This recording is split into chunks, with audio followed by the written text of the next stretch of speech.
alaykum, kanalına yaxshimi? Men bugun sizlarga bolalarning o'yinchoqlari qanday pakizlandi, shuni ko'rsatmoqchi.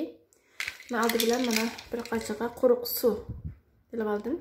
Uning ichiga bolamning o'yinchoq, mayli top, har qanday narsani mana ichiga solinadi.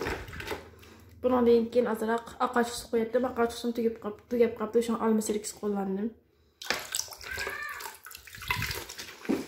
Koyup bularni rabus holatga birlashtirib 1-2 soat eng az yoki 1-2 qo'ysangiz yaxshi.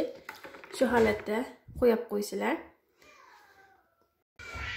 1-2 soat qo'shgandan keyin buni elib, pakiz suvda chayqaversangiz bo'ladi.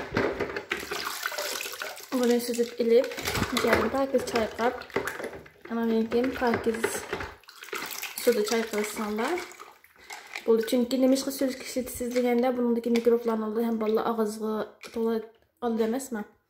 Shuning uchun eg'izig'imni mikrobdan saqlangan bo'ldi. Üzüm sirkisi tabiiy bo'lganligi uchun olma sirkisimi ya'ni.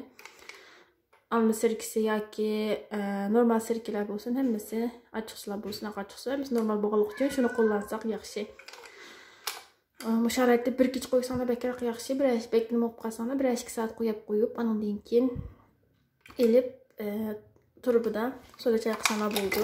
Bundan turbidan chayqasanlar bo'ldi. Bu sharoitda chayqasanlar bo'ldi.